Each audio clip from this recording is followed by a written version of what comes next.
Hello, my name is Mihailo, and I'm the founder and CEO of Neomobility, where we are passionate about changing the urban mobility for the better. Neo Delivery is our first product, a low-cost, rapid multi-point delivery system for urban areas. We were on a mission to build an affordable urban transportation system for humans that would dynamically respond to demand in a very efficient way. But then COVID happened. And while moving people was no longer an immediate option for our system, we could still support the crisis with our platform and our algorithms. So we decided to enter the delivery space. During and post-COVID, local businesses and NGOs supporting vulnerable groups would rely on rapid, predictable deliveries. However, the existing solutions were expensive, and they would focus on consumer margins. And there was a new type of demand that emerged as COVID came in.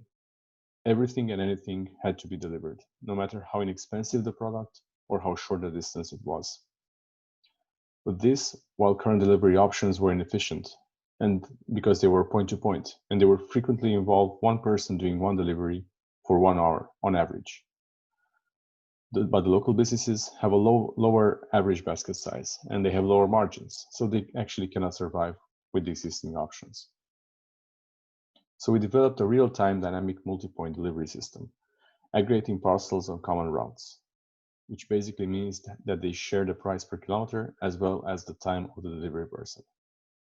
The compromise means that we have rapid deliveries with a low price point, and we have different delivery plans and pricings, meaning that we can have a flexible system for different needs in different times.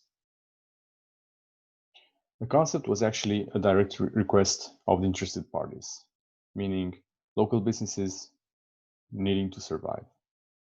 But we still wanted to validate the need and understand the market. So we created a survey, which meant for 5 minutes, they would answer a few questions and we would understand what their needs were better. 27 companies responded positively, and they said they wanted to be the early adopters. NGOs were also overwhelmed by demand, so they turned to us to ask support in terms of software or even a delivery service. So the market size globally is huge. The last mile delivery market is $370 billion, and this was pre-COVID. During the COVID, it grew up to 150% in major cities. And e-commerce in itself, it grew in the span of a few weeks, the equivalent of 10 years of natural growth. The delivery vehicles in the top 100 cities across the world are expected to increase by 36% by 2030. This will mean more pollution and more congestion. We believe multi-point delivery and multi-point human transportation will be the only sustainable solution for the cities.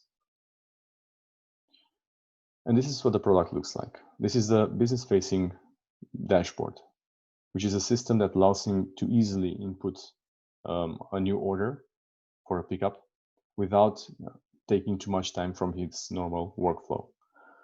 Once he inputs the information of the customer, he is also remembered in the CMS, in the database for the future deliveries.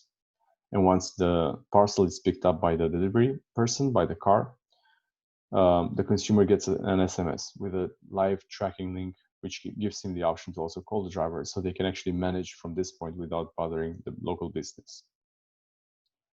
The driver application is very specific to our use case.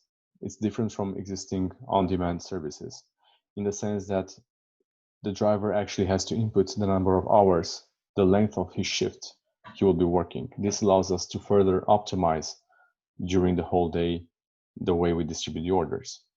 The second difference is that the application gives turn-by-turn indications, which have to be closely monitored by the driver because we make optimizations as we go. So in any second, the driver may have to change his route. It's not as simple as just going to make a pickup. He has to follow instructions in the applications at all times. Basically, it's the closest thing to an autonomous car. Everything is happening automatically, of course, but we still have operations people that monitor the system, making sure things happen in a logical manner. This is the way we also learn more about the market and what we can do to have a better system. So we have a plethora of tools which allow us to track in real time the cars, the optimization, routes, everything. In terms of business, we highly value efficiency. We strive to offer a low price point and also fast delivery. And actually, the better the delivery orders density, the more efficient the system is. So we make more money the more efficient the system is in the end. We have a mixed model. We have 2 tiers of drivers. We have a free floating base, which means normal drivers like in ride sharing. And we take 20% of the income that they make from making deliveries. But on top of that, we also have a different subsegment, which is drivers that we pay on an hourly rate, a flat fee per hour or per kilometers. We do this to make sure that we have a base number of drivers that can provide a good service to our customers. And we also have an incentive scheme for both categories of drivers. In 2 months, we managed to pivot from a totally unexpected context and create a new product in a new business area in order to respond to the new needs. 75 companies created accounts and used the system at least once in this pilot phase. We've done about 120 NGO special deliveries and overall over 1,000 deliveries in total. We are ready for the next phase because we need to still improve our system. And the algorithms need improvement because it's one of the most complex tasks in algorithmics. It's the traveling salesman problem in a highly dynamic, but also in real life with real traffic. We also need to scale the product to reach 24/7 service and have more customers to make the economics work even better. The better density, the better optimization. And we want our solution to become the main delivery channel for NGOs, which is much more reliable than using volunteers. We will not take any margins from NGO deliveries because we can make a profit of the commercial business. And having more deliveries actually helps us have a more efficient system. Of course, there's a lot of competition, like dedicated delivery services, but they are high in price point and they focus on speed and not on cost. Some companies use taxis and Uber to make deliveries, which is of course not efficient at all. Some have their own fleets, which doesn't really scale, and NGOs in general just rely on volunteers.